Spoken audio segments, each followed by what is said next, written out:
Olá, estamos aqui para mais um MVCast, o podcast das mulheres vitoriosas, e estamos aqui para um episódio bem especial, que é sobre o Novembro Azul. E aí, Sheila, apresenta o nosso convidado.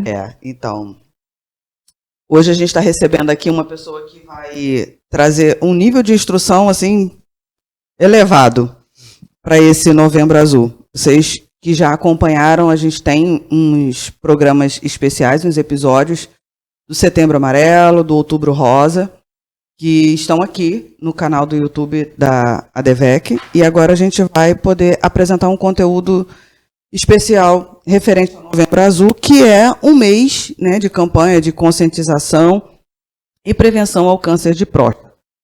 Nós estamos recebendo com muita alegria o Dr. Marcelo Azambuja, que ele é urologista e também é cirurgião geral. O Dr. Marcelo, ele é casado, ele tem 2 filhos, ele está há 17 anos no exercício da medicina e nós estamos muito felizes de recebê-lo aqui. Seja muito bem-vindo. Obrigado, uma boa noite a todos. Bem-vindo, doutor. Obrigado. Então, a gente vai começar pelo começo. Hoje, a expectativa de vida do brasileiro, no mundo, né, de uma forma geral, ela está bem mais elevada. Então, hoje a gente vive mais. Mas a gente também vive melhor? Ou o quadro de doenças também aumentou? Assim, é proporcional? Realmente a gente vive bem melhor. A gente vive melhor porque os motivos. A gente entende mais as doenças que estão acontecendo com a gente consegue prevenir várias doenças e a ciência também melhorou bastante e a gente consegue prevenir. Temos vacinas que a gente praticamente erradicou algumas doenças e que estão nisso daí. Porém, nunca é separado. Nunca é um combo perfeito. Exatamente.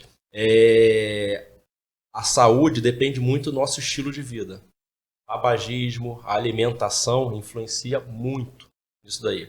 A alimentação, o etilismo, a gente sabe que influencia diretamente na qualidade de vida e na nossa longevidade.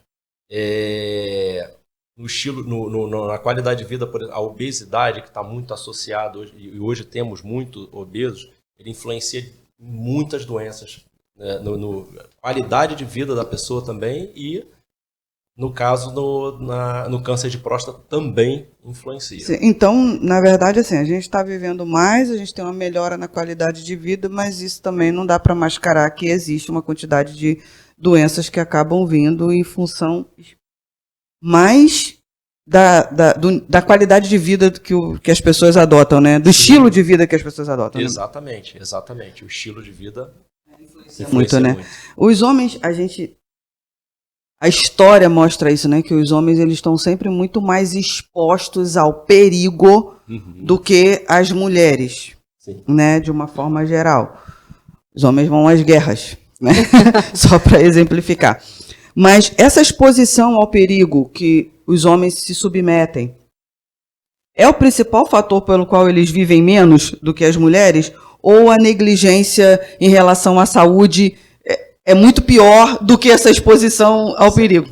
A negligência é muito pior. O homem, ao mesmo tempo que ele se expõe, ele acha que ele é um super-herói, que nada vai acontecer com ele, que ele é imune a tudo. E a gente sabe que não é verdade. As mulheres, desde cedo, desde adolescente, já começam a procurar o ginecologista, vão anualmente no ginecologista, mesmo não tendo nada, e é o correto. Sim.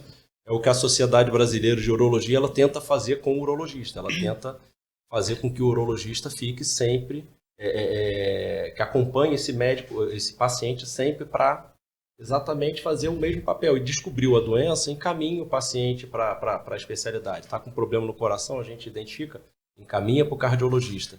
Só que o homem é difícil para vir. A prevenção ainda não entrou aqui, né? Demora muito. Doutor, e o que é pior para o homem na hora de se tratar? É o medo ou é a vergonha? Os dois. Os dois já. A vergonha cada vez mais, eu acho que a campanha do Novembro Azul é muito importante para isso. Cada vez mais o homem está perdendo a vergonha. E o mito também, existe um mito, principalmente do toque retal, Sim. dessa parte que acaba que ele perde. São duas coisas. Uma, primeiro, que ele vê que não é nada demais. É um exame físico como outro qualquer que tem que ser feito. E a outra coisa é, ele indo anualmente, ele perde aí. A ciência está evoluindo, os exames estão ficando cada vez melhores, a gente consegue pegar as doenças logo no começo. Então... O senhor falou uma coisa interessante, que é o fato de que a campanha despertou mais os homens para a necessidade de se ligarem nisso, né? Porque, gente, todo mundo sabe que precisa prevenção. Gente, a prevenção é antes. Antes que alguma coisa aconteça. E os homens sabem disso. Sim. Né? Mas acabam, não sei se por esse ritmo todo frenético, né? Pela própria atividade que às vezes é muito inerente ao homem mesmo, ele acaba deixando para lá. Mas o senhor está falando que a campanha trouxe uma mudança nesse cenário. Né? Trouxe essa coisa. Para melhor. Despertou os homens para o cuidado. Mas, de uma forma geral, a evasão ainda é alta? Sim. Então Sim, tem muito homem que não vai, É muito né? comum. A gente pergunta sempre pro paciente, o senhor está vindo aqui por quê? Minha mulher marcou a consulta para mim. É bem comum. Isso daí, assim, a primeira vez, 20, 30%... Se eu falo mais pertinho... Isso, 20, 30% dos pacientes falam isso. Eu estou vindo aqui porque a minha mulher queria que eu viesse. Aí eu falei, sim, mas ela está tratando dela ou está tratando do É o que é uma demonstração de amor também, né? Porque a mas pessoa se importa com o outro, né? Com o outro, isso exatamente. É muito importante. Mas o senhor falou no início a respeito do exame, né? É o exame de toque retal. Sim. A ignorância em relação ao exame é a principal causa desse afastamento do homem em relação... Porque, na verdade, o homem ele não tem o hábito de se tratar, né? Sim. Ele não tem um hábito de uma forma geométrico. geral, Ele né? dá um pico de pressão, aí ele procura o cardiologista. Exato. Ele dá alguma coisa, aí é que ele vai procurar. Então, de uma Exato. forma geral, é assim que a coisa flui.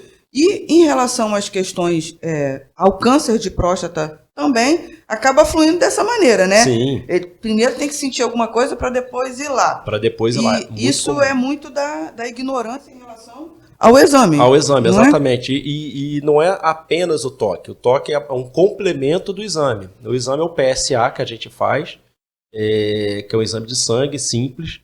Ele colhe e o resultado em pouco tempo.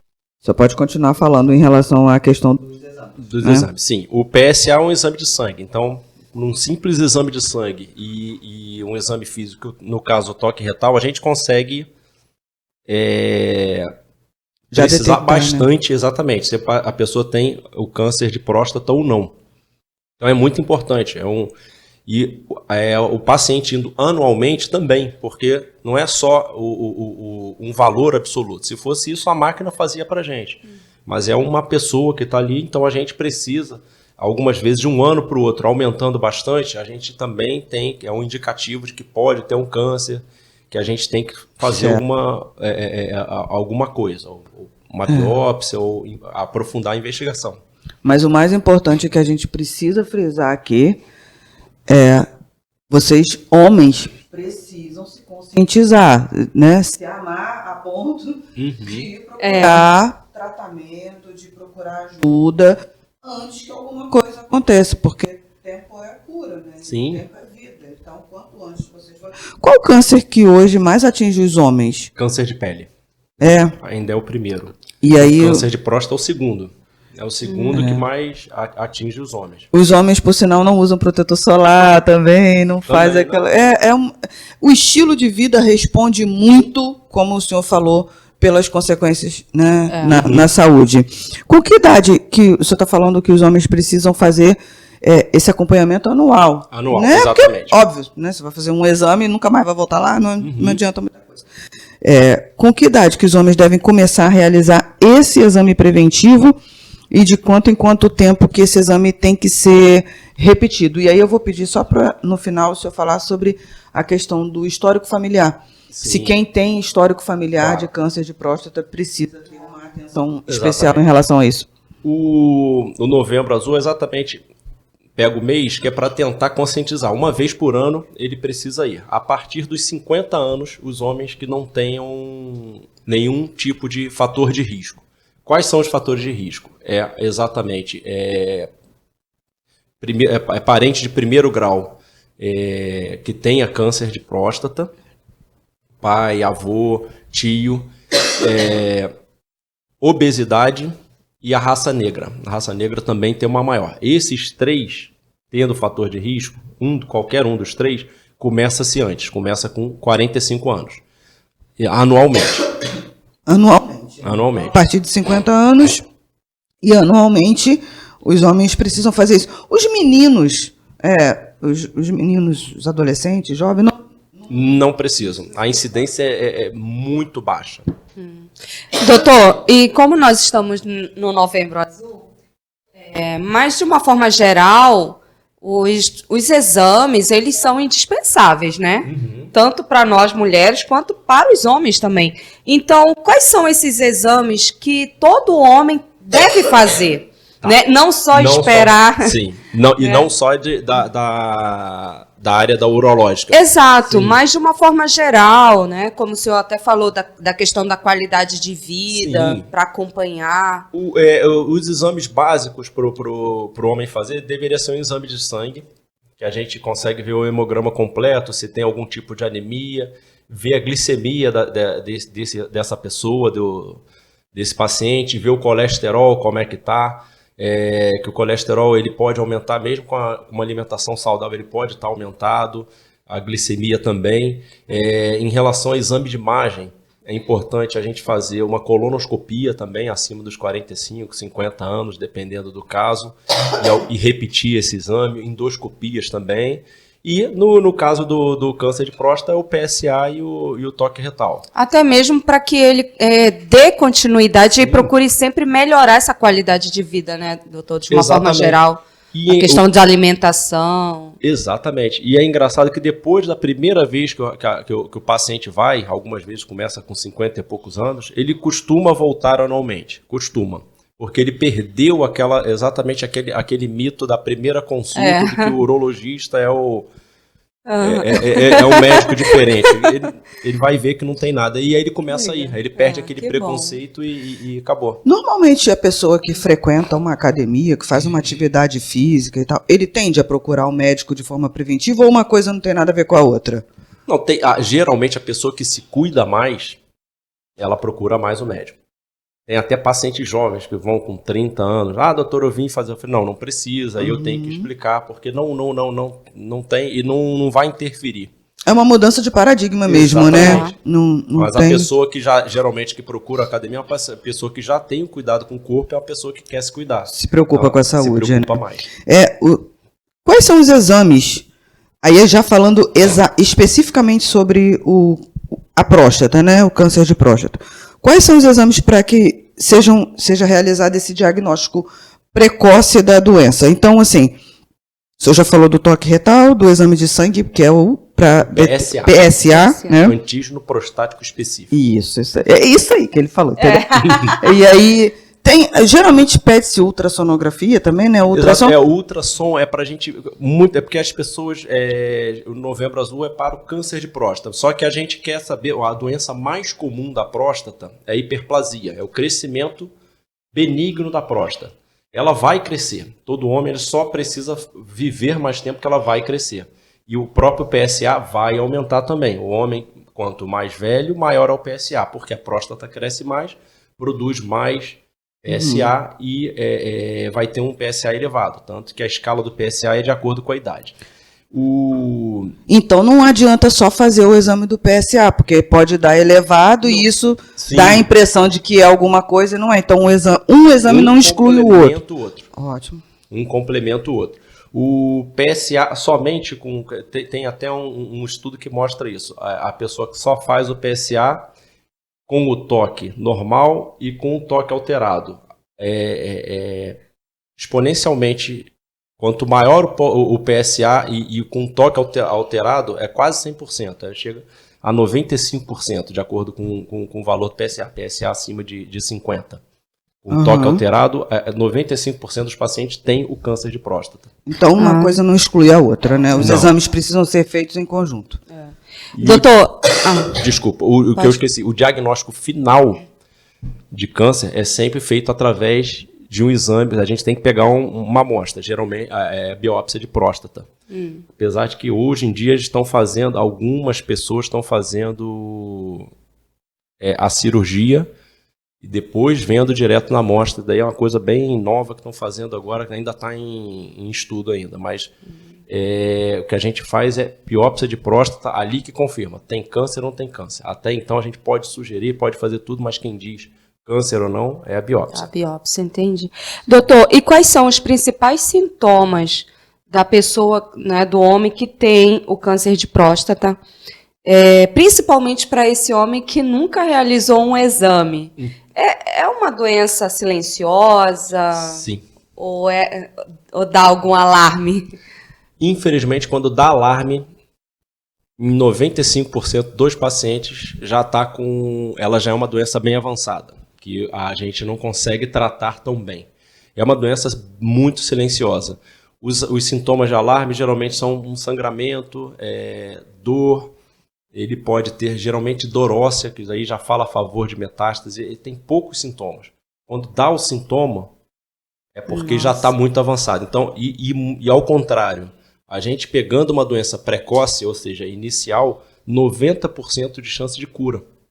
Então é isso que a gente frisa bastante. Se a gente pegar aquele paciente que vai anualmente, vai ao consultório, 90% de chance de curar. Nossa, E o paciente que não vai, que deixa, e quando vai esperar sintoma, 95% já tem doença avançada. E quando esse paciente ele detecta esse sintoma, né?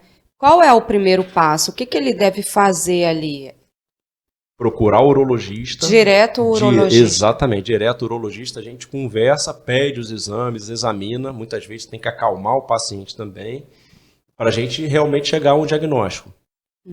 O mais comum são os sintomas da hiperplasia, que é aquela que todo homem também acaba tendo um pouco com o passar da idade, que é um jato urinário mais fraco, um gotejamento urinário depois que acaba de urinar, uma demora para começar, que a gente chama de hesitação. Isso tudo está relacionado à hiperplasia e não ao câncer.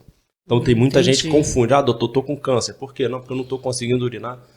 O câncer pode dar isso daí? Pode, mas é lá no final que ele vai dar esse tipo de sintoma. Ou seja, o mais importante é a questão da prevenção. Da prevenção, Exatamente, a prevenção. Porque se você ficar esperando o sintoma, pode ser que você esteja se crucificando. Né? E quando, na verdade, se você for tratar antes... E é interessante... doutor, porque a gente vive numa sociedade onde o medo ele é muito presente. Então, as pessoas, quando a gente escuta essa palavra câncer, e a medicina está muito evoluída, tem muita coisa que tem chance de cura, de tratamento. A gente teve aqui a doutora Flávia falando, o podcast gravado com ela está aqui no canal, você pode assistir, e ela falando das chances de cura para o câncer de mama quando você detecta isso de forma precoce.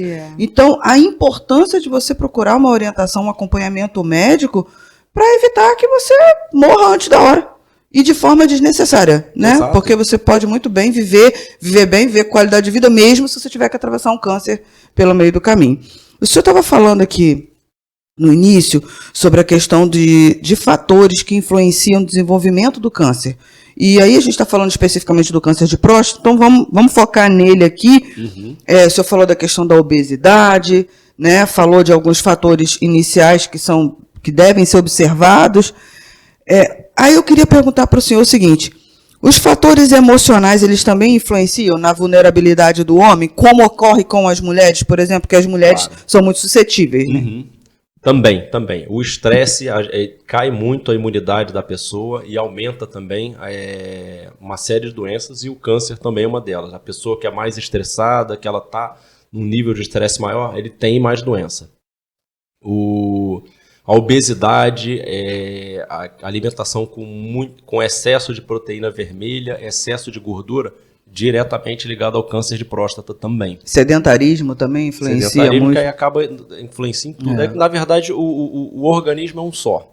Então, o que faz mal não vai fazer mal só para a próstata, ele acaba fazendo mal para o organismo inteiro. O cigarro não faz mal só para a bexiga, só para o pulmão. Faz mal para o organismo inteiro. Certo, então... A alimentação, mesma coisa. Existem de uma forma geral, tanto para homens quanto para mulheres, acaba que os fatores eles são basicamente os mesmos. Os mesmos, Exatamente.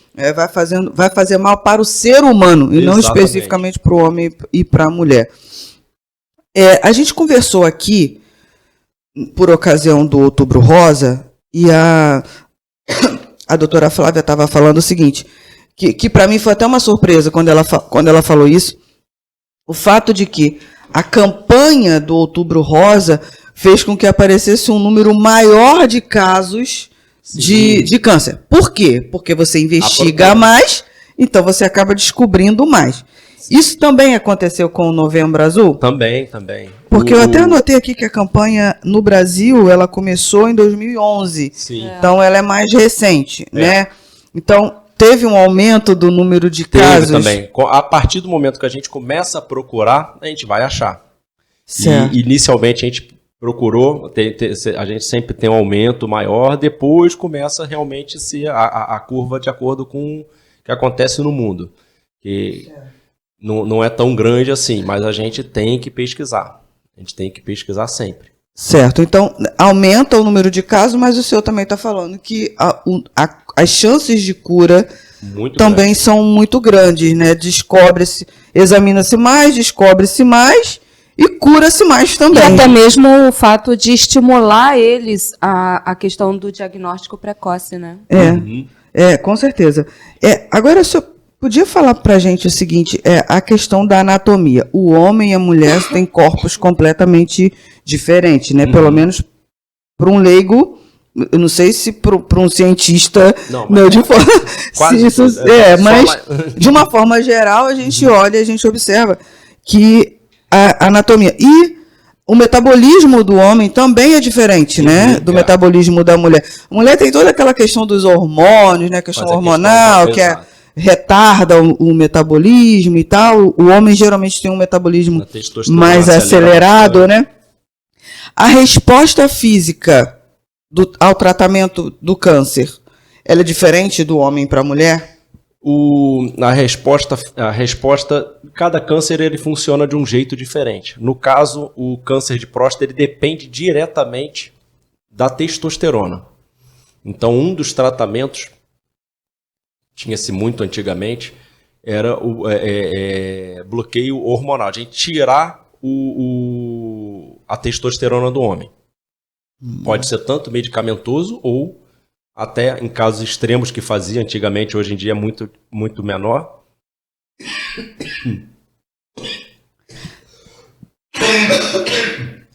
Eita.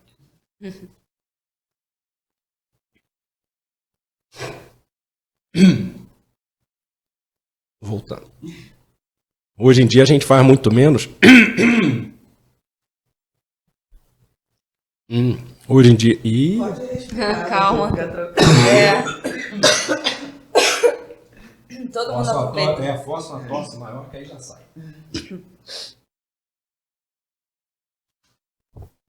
Pronto. Agora voltou. Deixa eu só lembrar, tá. O tratamento que retirando a testosterona. Isso. Né? Hoje em dia, raramente a gente faz isso, que seria a castração. A gente tira os 2 testículos do homem, não tem mais testosterona, a pessoa fica com aquele câncer no estágio que está e vive o resto da vida, vai morrer de outra coisa que não do câncer. Isso daí é um caso raro de fazer, mas hoje em dia a gente quase não faz, mas foi muito utilizado. E como que é feito o tratamento para o câncer de próstata hoje, especificamente? O padrão ouro ainda é a cirurgia. Paciente que pode, que é o único que tem chance de curar a longo prazo. Existe a radioterapia, que em casos específicos também cura. A gente tem o bloqueador hormonal e em casos raros quimioterapia, mas muito menos usada. Mais radioterapia e a cirurgia. Hoje em dia e os efeitos? os efeitos colaterais disso aí, é a mesma coisa para o homem e para a mulher? Para o homem e para a mulher, não. No caso do tipo, o homem cai cabelo também? A radioterapia é menos que a local. Ela é localizada, ela fica na próstata. Então, ele tem... A mulher também pode ter, em caso de câncer do colo do útero, que ele vai ter a cistite actínica, que é causada pela radiação. Ele pode ter a proctite actínica, também causada pela radiação. Então, sangramento nas fezes, sangramento a urinar, uma ardência. No caso do câncer de próstata, quando faz a cirurgia, as alterações principais é a incontinência e a impotência. A impotência sexual e a incontinência. Mas daí, pessoas que têm que operar, e hoje em dia cada vez está diminuindo mais. A cirurgia mais moderna que nós temos hoje em dia é a robótica. Que em relação à impotência sexual, ele caiu em torno de 50%, que era com a cirurgia aberta, para em torno de 20%. Mas temos também medicações mais modernas, aquilo que a gente já falou logo no começo, que também melhora isso daí. Tem muito homem, vou operar minha próstata, vou ficar impotente? Não necessariamente. Hoje com a medicação está diminuindo muito isso.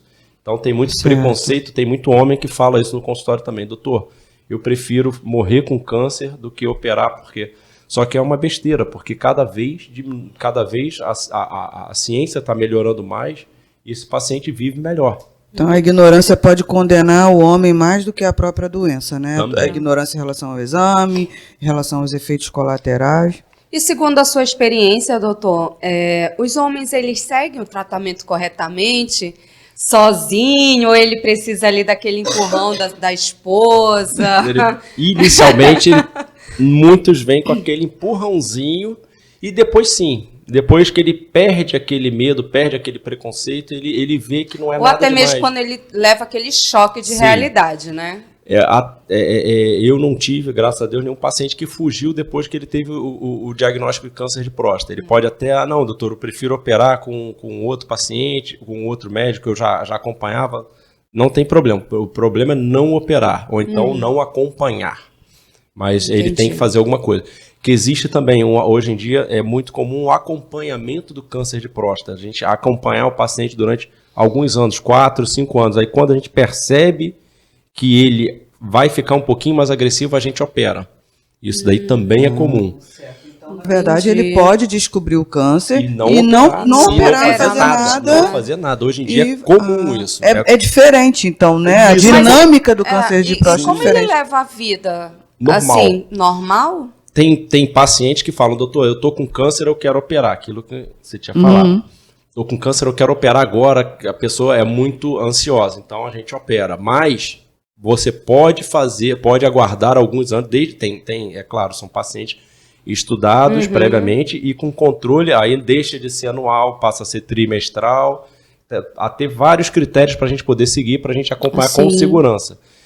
E é um câncer que, se a gente não fizer nada, o paciente, a gente diagnosticou agora, está com câncer inicial, ele vai morrer daqui a 10 anos, morre mal. Ele morre com metástase óssea, com dor, com sangrando, não conseguindo urinar direito, é ruim, mas ele é um câncer que demora muito tempo. Então, a pessoa tem uma janela, só que geralmente as pessoas vão um ano, querem ficar 2, 3 anos sem ir e aguardar sintoma. Não vai ter sintoma. O sintoma já é tardio.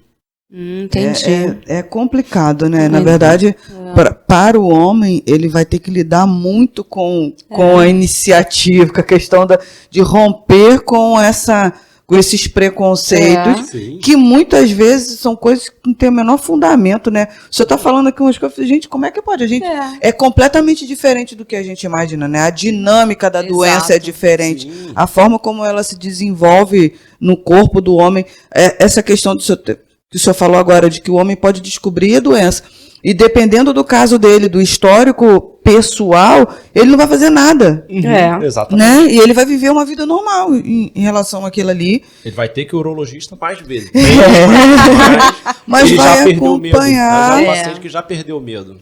Então assim, olha como é importante a gente abrir os olhos para essas questões, né? Porque é uma situação... Cai muitas essas conversas, né? Essas coisas que se tem. Aí o senhor está falando que as chances de cura para alguém que que faz o acompanhamento 90%. dentro 90%, ou seja, praticamente todo mundo. Praticamente todo mundo. Então, E quem não faz, mesmo aquela pessoa que não foi curada, ela tem uma sobrevida muito maior do que se ela não fizesse nada. certo. O câncer de próstata, como qualquer outro câncer, ele faz muita metástase depois que a pessoa está curada? Ele fica curado do câncer de próstata? Fica curado. Ele pode fazer metástase como qualquer outro câncer? Pode fazer metástase como qualquer outro câncer, principalmente metástase óssea. Essa que é a que mais causa dor, que geralmente é local, então vai para a coluna.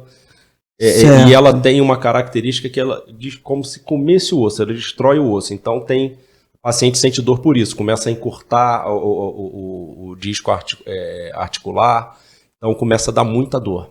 Então, na verdade, são duas questões. Uma, o senhor falou que é o fato de que a pessoa pode descobrir e conviver com aquilo, e no final da história ela morrer muito mal, porque provavelmente vai fazer uma metástase e faz a metástase óssea. Né? E a outra opção é a pessoa operar, ou se tratar, fazer o que tiver que ser feito. O risco de metástase aí é o mesmo ou é menor? Para quem está tratado? Para quem está tratado é bem menor. Certo. E é uma pessoa que a gente só considera curado após 5 anos da cirurgia. 5 anos não tendo, que na cirurgia, quando a biópsia, a gente tira um pedacinho pequeno de uma próstata toda. Depois, quando a gente tira a peça, a cirurgia da próstata, a gente tira toda a próstata com a vesícula seminal, tira tudo. Aquilo tudo é analisado para ver se está só na próstata, se tem do lado de fora, se tem linfonodo, se tem alguma coisa. Qualquer alteração dessa, ele já pode sair necessariamente, ele já pode indicar diretamente fazer uma radioterapia local.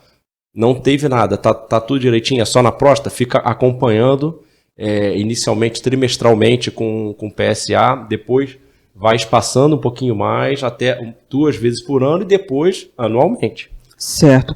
O câncer de próstata, ele, como outros tipos de câncer, ele também se manifesta eles têm umas qualificações, não é? Tipo 1, 2, 3. Aí você tem os agressivos, né, que são muito agressivos. Isso. Tem isso também? Tem isso também. Então, pode acontecer do homem descobrir ainda cedo, mas já ser um tipo muito agressivo? Sim. A gente tem uma escala que a gente chama de escala de Gleason, que é a alteração celular desse tipo de câncer, que quanto maior, ela vai de 6 a 10. Quanto menor 6 é melhor, quanto maior, pior. Então, já quando ele é mais agressivo, a gente já pega na biópsia, sabe que esse grau já é mais avançado, a gente sabe que é um paciente que potencialmente tem mais chance de metástase, mais chance de necessitar de um outro tratamento adjuvante, ou tão, dependendo da idade, nem fazer a cirurgia, só acompanhar, fazer o bloqueio hormonal, fazer a radioterapia, fazer os outros tipos de tratamento para o paciente. O senhor falou que a partir de 50 anos o homem ele precisa ligar o alerta, né, para esses cuidados mais específicos em relação ao câncer de próstata. Tem algum momento em que esse perigo, eu vou falar isso entre aspas, ele diminui? Sim. Depois dos 50 e depois de depois quanto dos tempo? 70 começa a melhorar o perigo, que o pico é exatamente em 50 e 60 anos, na sexta e sétima década de idade. Então, 50, 60 anos tem um pico maior, depois começa a diminuir, mas principalmente 80. Porque a testosterona já começa a cair também, começa né? a cair também. Mas, porém, a gente volta e meia, a gente pega um paciente com 80 e poucos anos com câncer de próstata, que agora, aquilo inicialmente, o homem está vivendo mais. Então, a gente está pegando. O que a gente faz para esse paciente? Dependendo do grau, não faz nada, ou vai fazer um tratamento mínimo, porque aquilo aí tem a vantagem do câncer de próstata. Se a gente não fizer nada, o paciente vai ficar mal 10 anos depois. Então a gente faz um tratamento pequenininho que ele vai morrer com o câncer, mas morre de outra coisa qualquer. Ele vive bem, muito bem, sem problema algum.